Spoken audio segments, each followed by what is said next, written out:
Sveiki, dabar parodysiu, kokios turėtų būti naudojamos nuotraukos, keliant skelbimą į tinklalapį. Visų pirmiausia, pradėsiu nuo nuotraukų sklypams, sklypo objektui. Tai visų nuotraukų pavyzdžius galite rasti kolegų skelbimuose, bet konkrečiau dabar galiu parodyti dabar. Tai įsijunkime paprasčiausiai vieną iš skelbimų ir matote šias nuotraukas. Visų pirma, būtina yra sklype parodyti bent jau kelias nuotraukas iš kelių kampų sklypo, kad matytųsi kažkoksai vaizdas, be abejonės pabrėžiant kažkokius tai privalumus. Kai koreguoti nuotraukas, būtinai atsirinkite bent jau kelias nuotraukas, kad matytųsi keli kampai to pačios objekto sklypo. Taigi, dedame kelias sklypo nuotraukas. Jeigu yra netoliese ar ežeras, ar ribojasi ypatingai jeigu su ežeru, ar yra kažkokios tai netoliese sodybos, ar yra pastotė netoli, ar yra stotelė netoli, būtinai viską reikia fotografuoti ir rodyti tai skelbime kaip privalumą. Šiuo atveju mes turime ežero pakrantę, tai aš nufotografavau ežero pakrantę, būtina užrašyti užrašus, kad tai yra ežero pakrantė, nes neaišku žmogui bus, ar tai yra toli tas ežeras, ar už kilometro tas ežeras, nes ne visi žmonės iš tiesų skaito tos skelbimus, iš karto ima ir skambina, o peržiūrėti tiesiog tik tai nuotraukas. Tai tą galime tiesiog ne tik adresuoti tekste, bet ir visose mūsų turimose nuotraukose. Taigi rodome kelias ežero nuotraukas. Tuomet būtina yra nufotografuoti privažiavimą, niekada nefotografuokite žvyro kelio, nesvarbu ar jisai yra už 2 km, privažiuokite prie tų 2 km ir parodykite privalumą, kad yra netoliese asfaltas. Tai nufotografuojame būtinai privažiavimą. Gali būti kelios privažiavimo nuotraukos, kur bus tiesiog privažiavimas, nusukimas matytis kaip dabar, ir bei antrą nuotrauką, tarkime, kur matytųsi jau kiek iki to yra asfalto. Nepamirškite dėti būtinai plano sklypo, kad žmogus orientuotųsi kokios yra formos, nes tai yra labai aktualu, o žmonės ne visi supranta tų regijų žemėlapių, tai planas yra tikrai privalumas. Plane, kaip matote, aš taip pat naudoju užrašus, to galite taip pat rašyti ir jūs. Tuomet naudojame regiją žemėlapius. Kaip reikėtų gauti tą regiją žemėlapį? Tai visų pirmiausia, jūs nueinate į svetainę www.regija.lt, jums iššoka toksai puslapis, spaudžiate naudotis žemėlapiu, pasirenkate savivaldybę, kurioje yra jūsų objektas.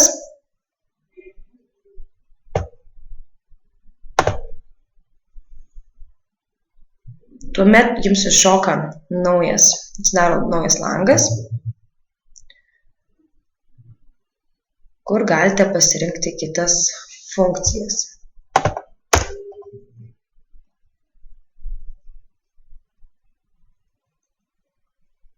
Taip, šiek tiek nerodo šiame metu žemėlapyje man. Neatsidaro. Kartais būna, kad naršyklės trukdo ir pats regija streikuoja. Taigi, matote, jums rodo visą Vilniaus miesto savivaldybę. Kad matytųsi sklypo ribos, jums reikia pasirinkti sklypo ribas. Tai pasispaudžiate funkciją sklypai. Čia jums taip kvadračiukais išmes kiekvieną sklypą. Jeigu norite, kad parodytų jums ar lesto, ar dujos, šiandien jau atskiras dalykas, bet svarbiausia jums yra pasirinkti šį sklypų pasirinkimą. Tada įvedate tikslų adresą ar gatvę. Spaudžiate ieškoti ir jums išmeta vis tiek pasirinkti kažkurią tai gatvę. Taigi, dabar jums jau rodo, kurioje vietoje tiksliai yra sklypas, matosi jo forma. Jūs tokiu atveju spaudžiate print screeną. Ši nuotrauka atsiranda, jeigu atsidarę esate Picassos funkciją, atsiranda jums iškart Picassoje spaudžiant dešinėje. Nuotrauką apsikerpame. Vėlgi 10x15, spaudžiate pritaikyti, uždedate pasirinkimą, tekstą,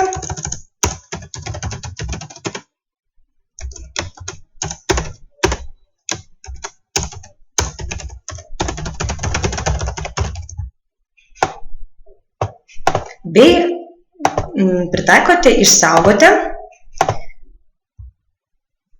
ir būtinai reikia jums apvesti sklypo ribas. Sklypo ribas mes vedame su atskira programa, tai yra Paint programa, nes Picasso to neduoda. Taigi susirandate, kur išsaugojate nuotraukas.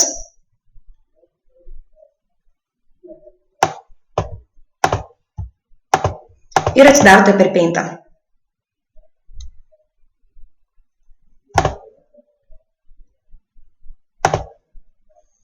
Atsidarote per Paintą, yra labai paprasta, nereikia pieštukų brėžti, yra tiesi linija, kurią galite pasirinkti, pasirenkate spalvą, jeigu rašti raudonai būtų, natūralu, gražiausia būtų vienoda, nestora linija, pirmasis yra per plona, antrasis yra vidutinė, o vėliau eina labai storas. Ir labai kruopščiai, kad nebūtų pirmoko lygio, kaip sakau, parodote, išryškinate būtent tas sklypo ribas, kurios yra parduodamas, kad žmogus atskirtų. Ir spaudžiate išsaugoti. Taip, regijos nuotrauka yra viena iš regijos nuotraukų yra jau paruošta. Tuomet, kai jau turite vieną regiją iš paprasto žemėlapio, jums reikia būtinai parodyti ir ortofoto. Tai vėlgi tą patį darote. Spaudžiate print screeną, apsikerpate vėlgi nuotrauką, parašote tekstą,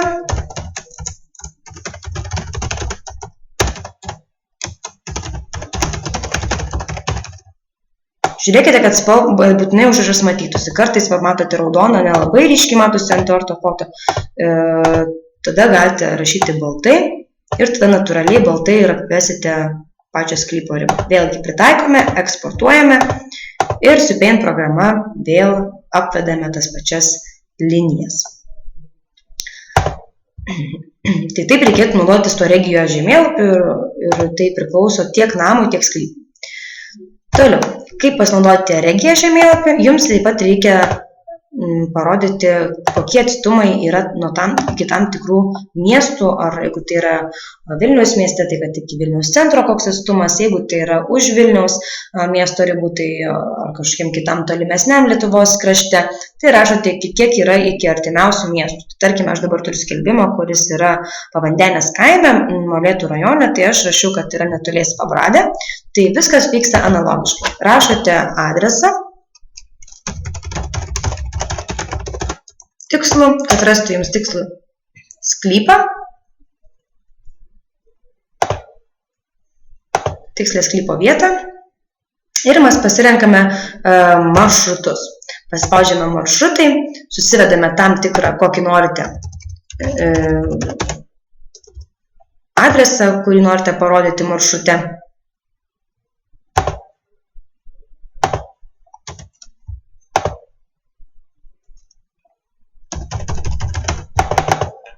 Šiek tiek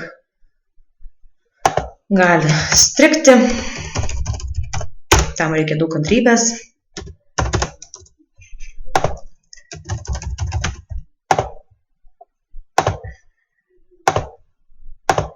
Pasirenkate teisingą adresą ir jums rodo maršrutą. Šitų tikslių adresų mes nerodome, visą laiką juos nuimame, nes jeigu žmogus norės apsižiūrėti, mūsų tikslas, kad jisai ne pats važiuotų, o kad mes važiuotume kartu. Taigi nuėmėme visus matomus užrašus ir vėlgi darome print screeną. Apsikerpame, kad matytųsi maršrutas. Uždedame užrašą. Užrašas turėtų atrodyti taip. Iki miesto centro ar įvardinant kažkokį miestą, kadangi čia Vilniaus mieste, tai viskas kaip ir aišku, tą maršrutą jums konkrečiai rodo kiek laiko, tai yra laikas yra didesnis negu atstumas, tai vis laik rašom mažesnis skaičiuką, jeigu tarkim būtų kilometražas didesnis, bet važiavimo laikas mažesnis, nes kartais tai būna, tai tuomet rašome iki miesto centro 5 minutės, o šiuo metu rašau iki Vilniaus miesto, iki miesto centro 19 km. Išsisaugojame ir jums bus jau pagamintas dar vienas žemėlapis.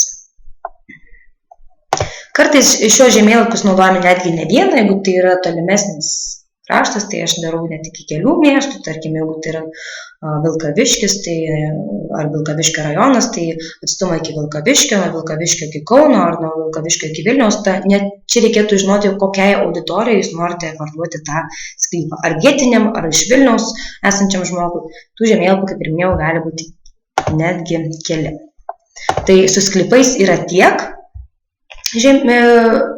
pačio objekto nuotraukomis, pradedam nuo, jeigu kalbant apie eiliškumą sklypo nuotraukų.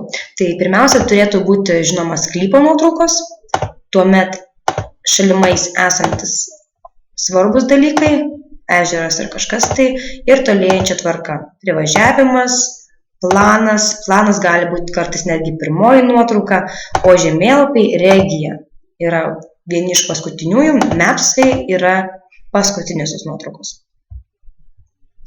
Toliau, butai. Butų nuotraukos.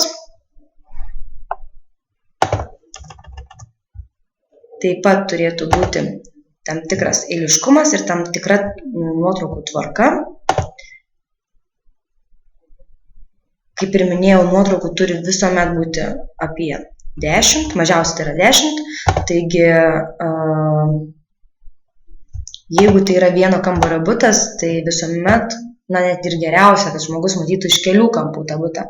Tai fotografuojame iš vieno kampo, iš kito kampo, kad matytųsi visas kambario erdvės.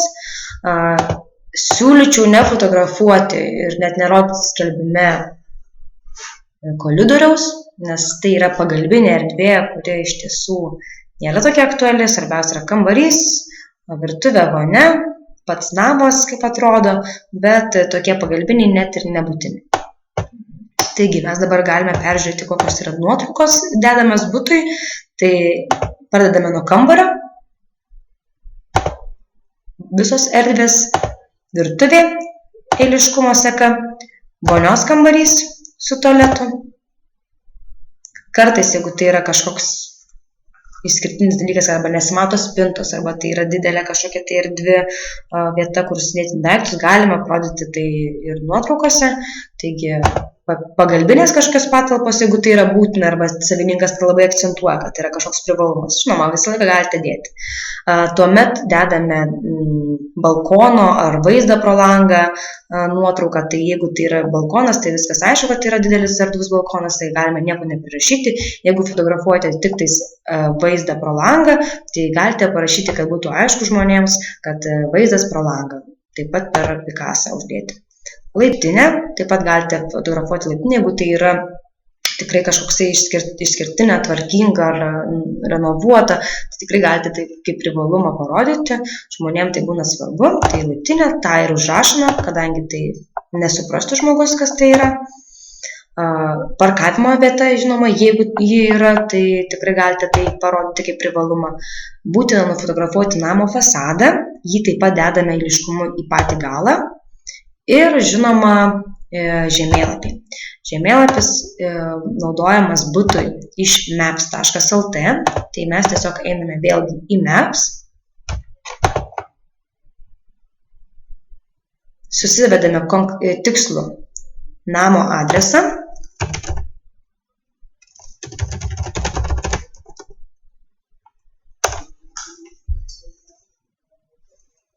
ir tokiu atveju, kai yra namas, tai žymėjimas yra šiek tiek kitoks negu sklypams, mes nedarome kažkokių maršrutų, juos galite daryti, jeigu tai yra toliau, tarkime, koks nors tolimesnis rajonas, jeigu tai yra šalia centro, tai visiems žinomos yra tos gatvės, yra būtent centre, tai tų kelių šimtų metrų mes per maršrutus nerodome, bet jeigu tai yra naujininkai, tai žinoma, galite parodyti, kad tai 5 minutės, 6 minutės iki miesto centro pėsčiomis ar mašina, tai tikrai yra kaip privalumas, galite tikrai juos dėti, niekada nepamaišys.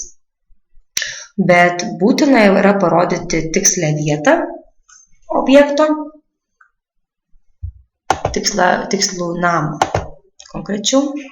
Tai einate į mapsą, vėlgi susivedate tikslų adresą ir netgi mapsai parodys artimiausią ar parduotuvę, ar autobusų stovėjimo aikštelę, ar kitus viešojo sektoriaus parduotuvės, ar kažką tai, kas yra aktualu žmonėms, tai netgi galite paspaudę ant vietos parodyti, kokie autobusai važinėja, jeigu tai yra aktualu, tarkime, nuomojam, ypač objekte. Tai vėlgi, susivedate, kaip ir minėjau, adresą, jums iššoksta iš karto toks burbuliukas, vėlgi darome print screeną, išsikerpame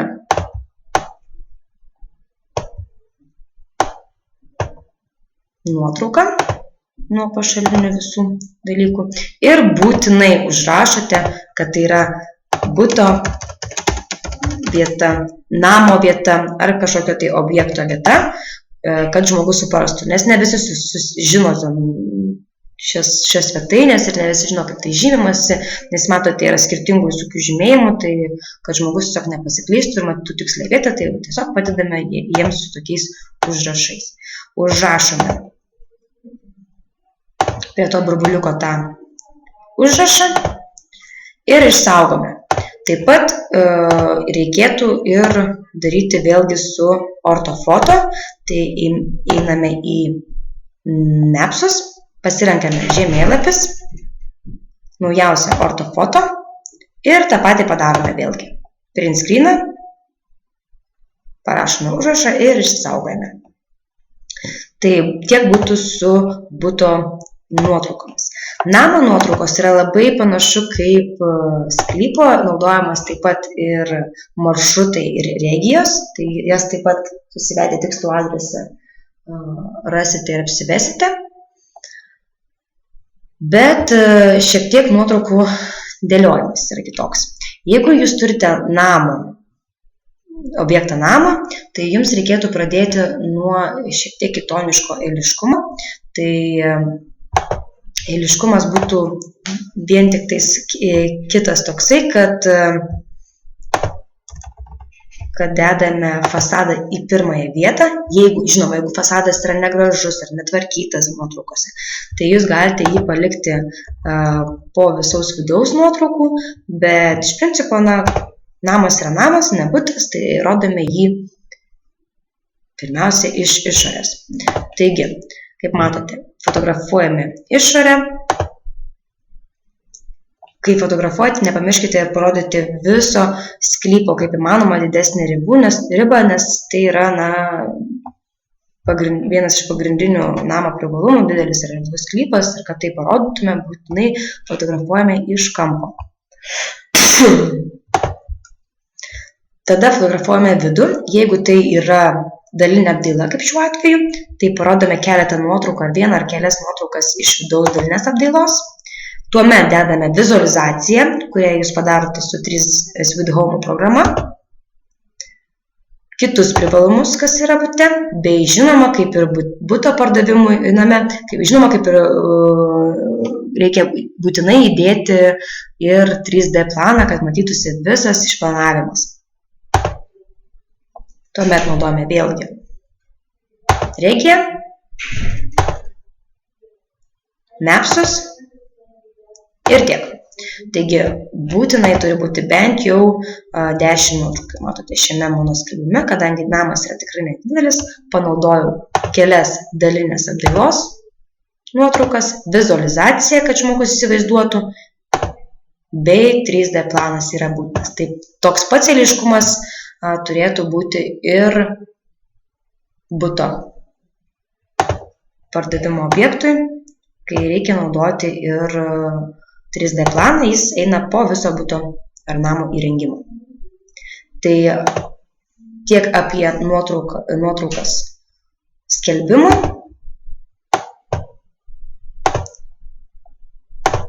Nepamirškite, kad nuotraukos turėtų atrodyti kuo natūralesnės. Kol kas tiek.